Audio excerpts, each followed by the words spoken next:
What's up, guys? This is Anime Crossover. I'm back with another episode of What If Naruto Can Summon Legendary Pokemons Part 3. And if you did enjoy this video, give this video a like, and if you're new to my channel and like my content, subscribe and hit the notification bell for more crossover fiction with a twist. Now let's begin this new video. Chapter 8 Sannin Tsunade is a slug. Talking, Jiraiya's day had improved slightly after Itachi and Kisame had left, when Guy appeared and took the unconscious Sasuke back to the Leaf Village. Jiraiya kept a close eye on Naruto that night because he hadn't been acting like himself since Itachi left.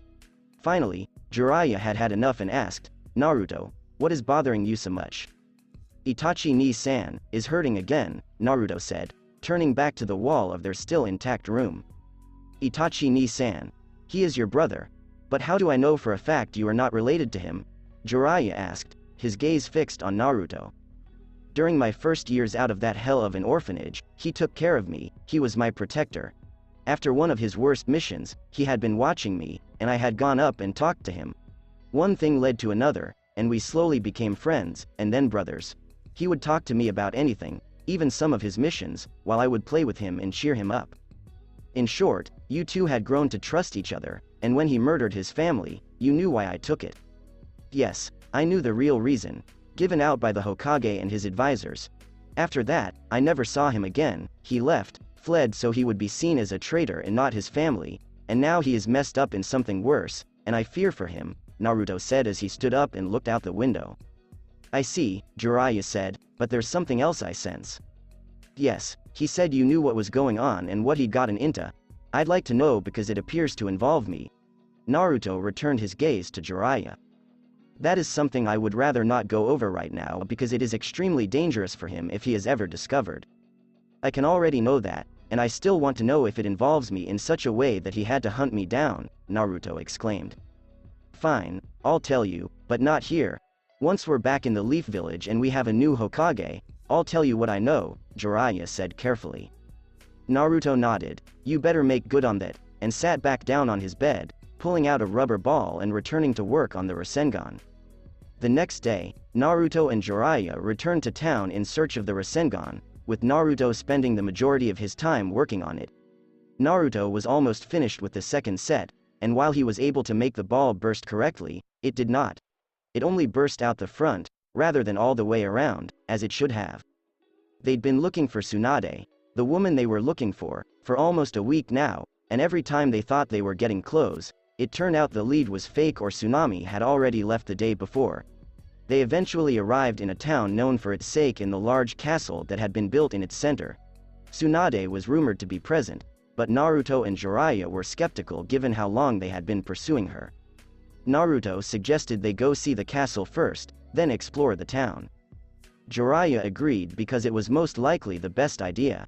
So they set off, and Naruto finally got the second step down, causing them to come to a halt as Jiraiya demonstrated the final step of the Rasengan to Naruto. That was command. Now he had to use the first two steps and keep them in the shape of a small sphere.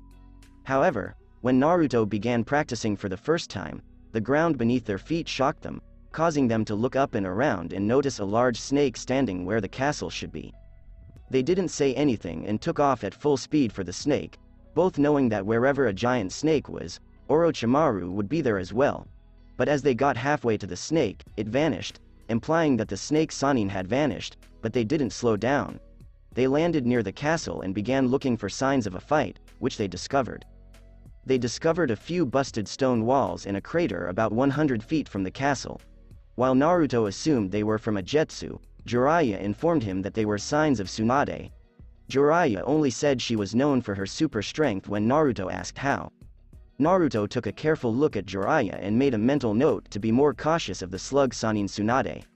After that, they resumed their search for Tsunade, who was still in town not even an hour before.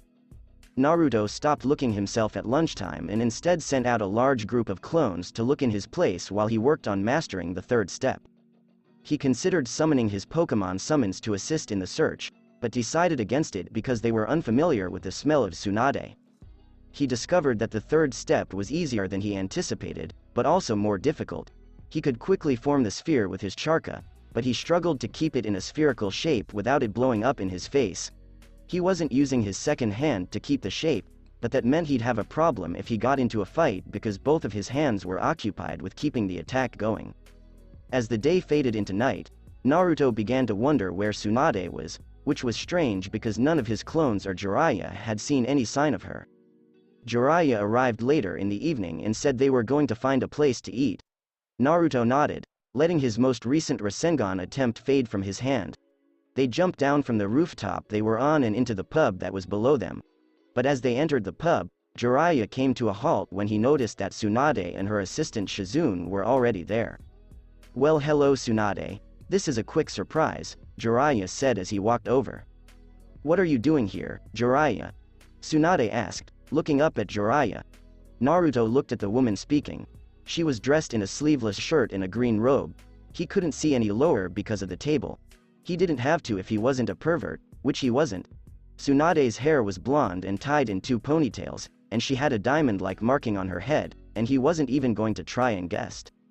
"Well, I'm on a mission to find you," Jiraiya said, taking a seat at the table next to what appeared to be a Tsunade student.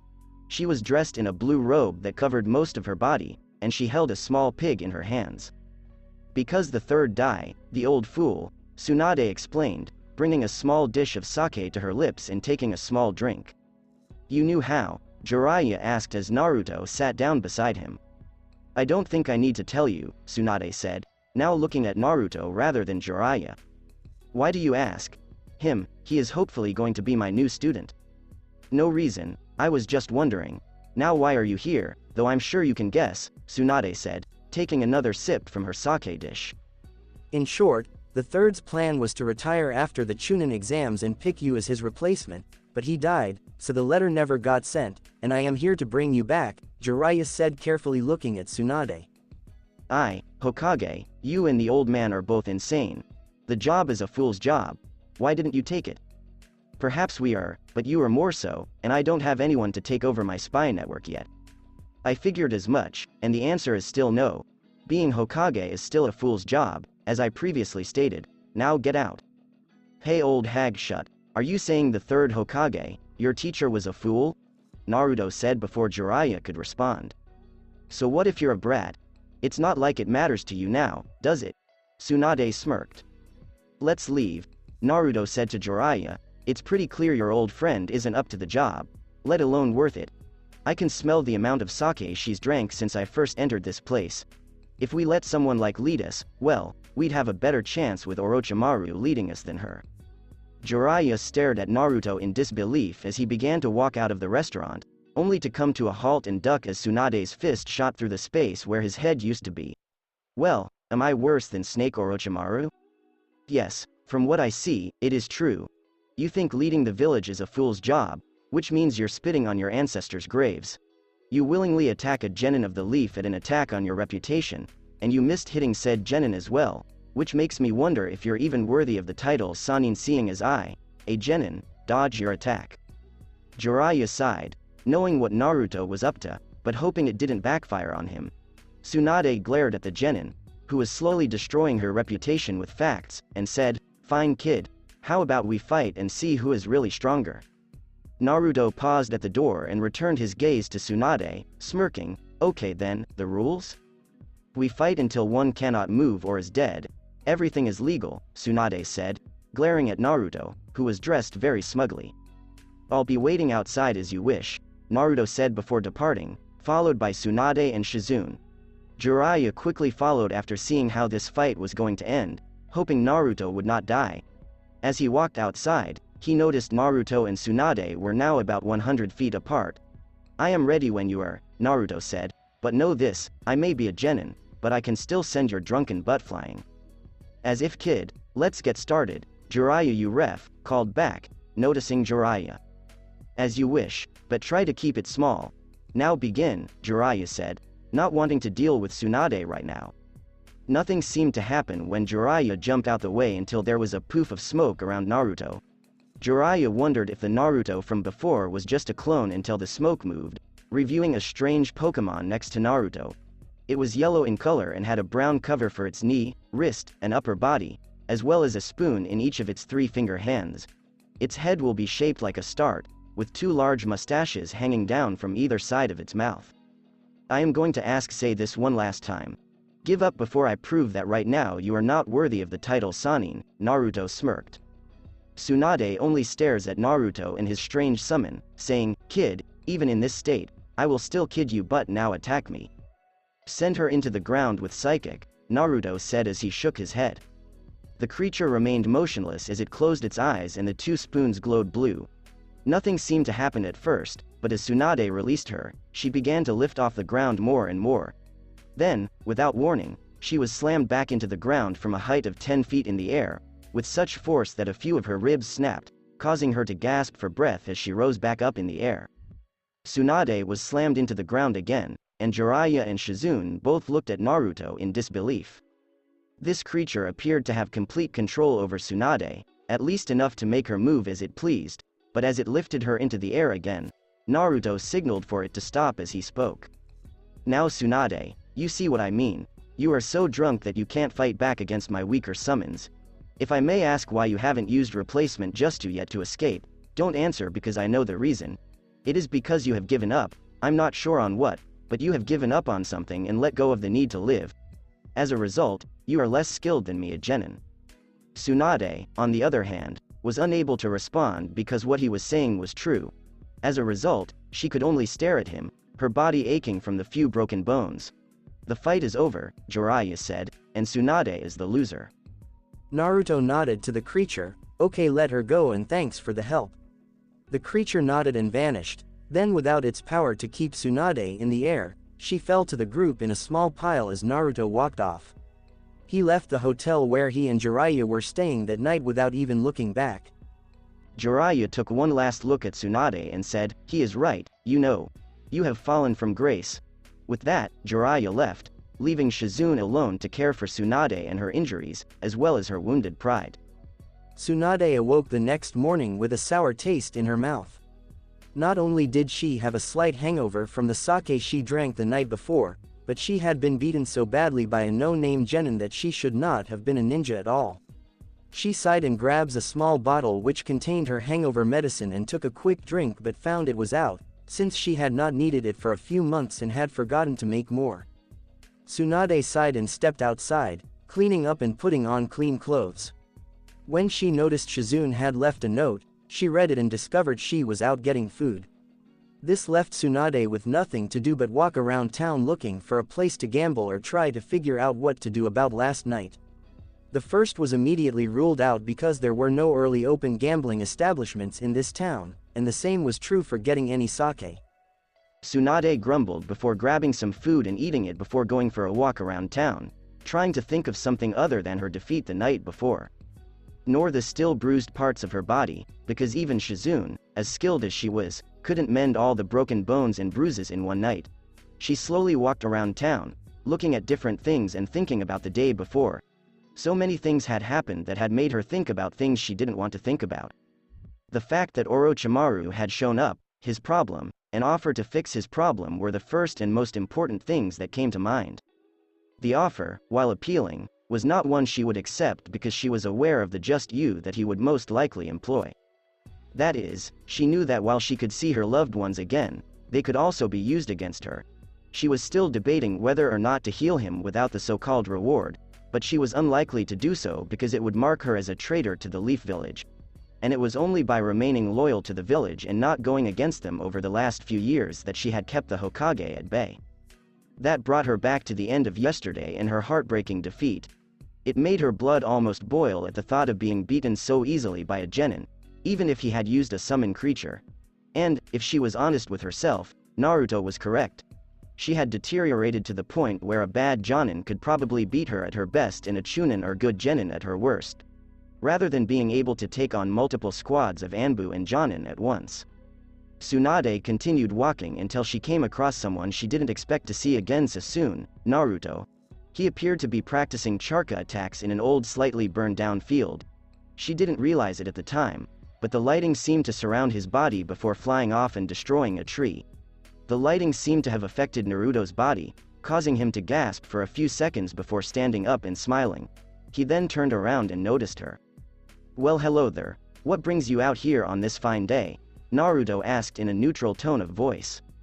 And why should you care, boy? Tsunade questioned. No reason really, just thought I'd ask, Naruto said before returning to training, this time working on the Rasengan. Much to Tsunade's surprise, he kept watching and noticed how much control he had over it. She stood there for a few more minutes, about to leave, when she noticed Jiraiya approaching. Well, Tsunade, I'm surprised to see you here and not fighting, Jiraiya said, looking at her. And why would I fight him? Tsunade asks, a slight growl in his voice. Because of what he said last night, Jiraiya explained while watching Naruto. Oh, and why should I care about that? Glared Tsunade. Because, while they were mean and semi-uncalled for, they were all very true, and you know that as well as I do, but it could be because you know right now you are still no match for him, Jiraiya said, only to avoid a punch from Tsunade. Really, and why do you think I can't beat him? Growled Tsunade. It is true that you are not worthy of the title Sannin, and barely worthy of the title Jonin. It used to be that you could face me and Orochimaru and come out on top. Now I am not sure if you could even face some of the lower level Jonin and win. While it is true that I have lost some strength, I have not dropped to the level you have, Jiraiya said, prompting Tsunade to growl at yet another true fact. Oh really, should I test this fact? Tsunade asked, his gaze fixed on Jiraiya. There is no need for that, Tsunade. I do not need to have Naruto training stopped, though you know how it will end, Jiraiya said before walking off. That is it, Tsunade said, what right do you have to judge me? Do you know what I have felt? Yes, I have, and Naruto even more so, but the pain of loss or being alone has not affected us to the point where we have given up on our lives, Jiraiya said, glaring. Tsunade sighed and walked away, realizing that life was not going her way this time. If anything, it brought the things she had done wrong back into the open, that they were something she had to deal with. She walked away with a final sigh, unwilling to speak any further. As Tsunade walked away, Naruto noticed this and let the almost complete Rasengan fade from his hand as he approached Jiraiya. I believe you were too harsh on her. I wasn't any tougher on her than you were last night, Naruto, Jiraiya stated flatly. That could be true, Naruto said, but I still don't think she should be Hokage. No, not like she is now, but if she can learn to deal with her problems, she will be ready, Jiraiya responded. I doubt it, but if I may ask, why don't you take the position? I know you could easily take over the spot, Naruto said as he resumed his training. Oh, I know this very well, but there are a few reasons why I should not become Hokage. The first is that the female ninja population would quit in a matter of days. The second is that I do not have anyone to replace me just yet in my spy network. The third, though not as important, is that I want to keep writing for a few more years before I move down to paperwork. There is also something I still want to master from the wise toads before I. Naruto thought the second and last points were particularly good. But that left the other two, about which Naruto inquired. So why would all the women leave? Because of the novels I write. They've caused a stir amongst the females of the world as a perverted book, and a few other reasons you don't need to know about, Jiraiya explained, looking away. Do you mean the fact that you peek into female bathhouses? Naruto asked, trying to keep a new Rasengan attempt under control. Yeah, that, after all, I am a self-proclaimed super pervert, Jiraiya said, striking a small pose. Yeah, I can tell, and if I may, what was that about mastering something from the wise toads? Naruto inquired, noticing he was getting close and didn't need to use his hands as much to keep the charka ball stable. It is an art passed down by the toads to use charka from every planet itself. It is a very hard and semi-dangerous process in training. I have spent over 20 years trying to perfect it since I first learned it. I am still a good ways off from truly mastering it though, Jiraiya explained. I see, so they are true masters of the toad art, Naruto said as he showed Jiraiya the Rasengan in his hand. I think I can now use the attack. Yes, they are. As for that, you can use it, however, is it battlefield ready? Jiraiya inquired. What do you mean by that? Naruto inquired. Can you make it in a second or less if necessary? Jiraiya inquired as he formed his own Rasengan in less than a half second. No, but I wouldn't use it anyway because it's very charka draining to make one and difficult to keep its shape, and it doesn't really fit how I fight because I only use my chakra for my clones and summons, Naruto reasoned. Yes, it is a powerful attack, but I doubt I will use it. Do you see any other reason? Jiraiya inquired.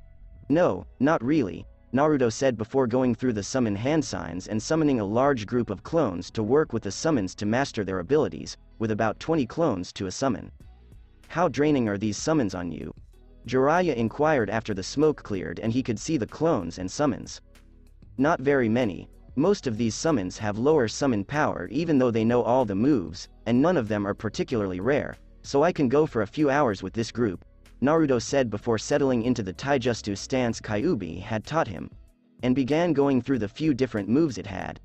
It was mostly defense and deflecting, with his only job being to protect himself while maintaining his summons and clones jutsu and, if necessary, the hidden mist jutsu. Naruto said nothing as he picked up and threw the clone towards a rock as it performed a transformation jutsu, but the seals were different this time. Because the clone simply shrank down into a swirling ball of chakra and impacted into a stone when it changed, there was no burst of smoke or flash of light. Jiraiya realized the clone had evolved into a weaker form of the Rasengan, or so he thought until the clone exploded after grinding a little into the stone. He then returned Naruto's shock and concern. Naruto had created a clone that could transform into a Rasengan and then explode with the force of a large explosive seal, destroying the rock that was only a little smaller than him. He sighed and shook his head as he looked over at where the rock had once stood, saying, "Naruto, I truly fear for your enemies." "I am not," Naruto said with a grin that made one almost wonder at his sanity. "I don't feel sorry for them, they are the ones who got in my way after all." As he said his goodbyes and headed for the hotel, Jiraiya could only shake his head in wonder. As he approached it, he let out a breath he hadn't realized he was holding as he said to himself, "I really shouldn't have taught him anything." A shiver passed over him as he realized he wouldn't be writing for a while. Jiraiya sighed for what seemed like the 100th time that day. It had all started the night before. Tsunade seemed to have finally worked out her issues with herself, and while she wasn't back to her old level, she was willing to put in the effort. To be honest, she wanted to beat Naruto and Jiraiya into submission, and the best way to do so was to become Hokage. She was going to make them both pay in some way, shape, or form once she was back at that level. Then, once that was settled, she'd worry about finding someone to pass her title to, because, as much as she'd never admit it, she was getting old. Jiraiya rolled her eyes as she laughed lightly after her explanation. She knew she'd probably end up beating Jiraiya, but he needed her. When the conversation turned to Orochimaru, she stated that she would not do it and that she would face him alone. Tsunade then left for her hotel, leaving Jiraiya to finish the last of the sake before heading off to his own hotel. Then when he had woke up in the morning, it was to Shizune pounding on his door. He stood up and walked over, noticing that his chakra was off. Shizune was frantic as he opened the door because Tsunade had knocked her out, implying that Tsunade had truly gone off to have Orochimaru alone. He immediately went to look for Naruto, but he was not in his room. He and Shizune shrugged it off and dashed off to meet Tsunade and Orochimaru. They reached the meeting spot without many troubles but didn't find Tsunade or anyone. Instead, they followed the signs of a small battle until they arrived at a large field where the battle was still going on.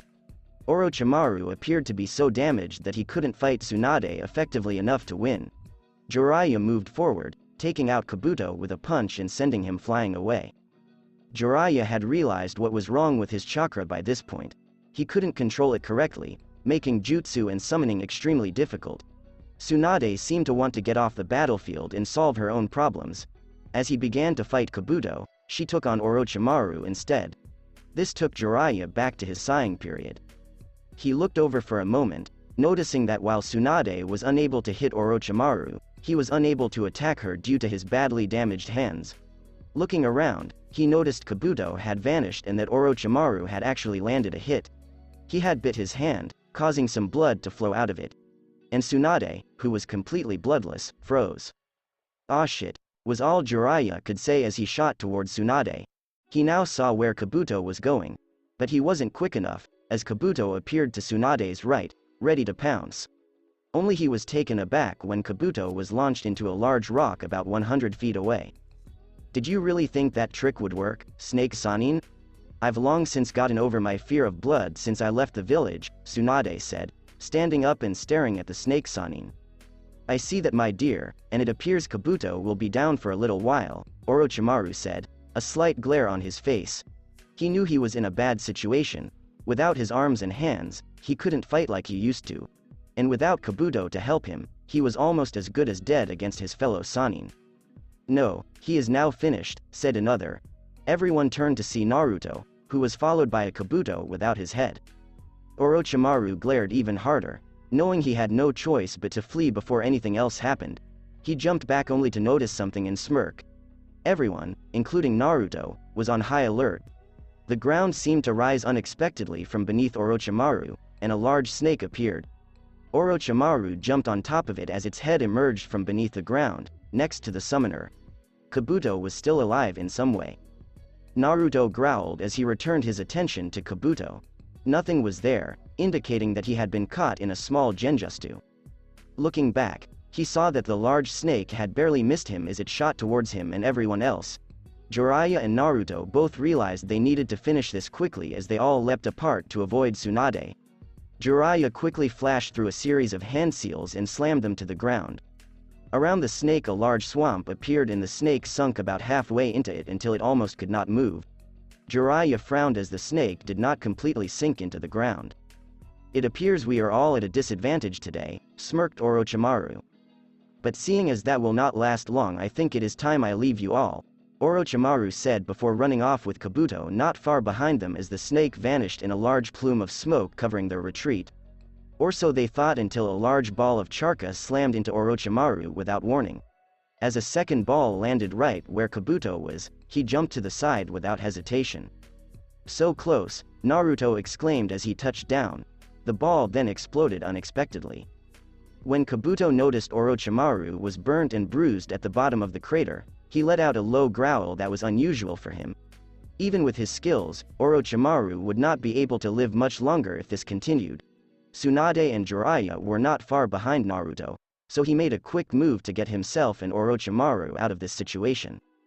Naruto, noticing Kabuto smirk for a second, rushed forward in case he tried something, but he was too slow. Kabuto used a small Just U that allowed him to appear by Orochimaru before using the same Just U to flee out of the place in seconds. Naruto sighed as he came to a halt at the crater's rim. When Jiraiya noticed this, he approached and asked, "So they got away then?" At the last second, Naruto admitted, "Well, at least Orochimaru is in worse shape than before." Jiraiya smirked. "Perhaps if Kabuto hadn't been able to escape as well," Tsunade said as he walked over to them. "How come?" Jiraiya inquired. "Because that kid is a medic almost as good as me," Tsunade explained. Jiraiya couldn't help but think about it. "In any case, I need to get some rest before we leave for the village." Tsunade then left the battlefield after rescuing Shizune and returned to their hotel. "Okay, what did I miss?" Naruto asked as he looked over at Jiraiya. To be continued. That's it for this podcast. Thanks for listening to this video. If you did enjoy this part of the story, like, share, and subscribe for more. And thank you all for helping support and have a great day.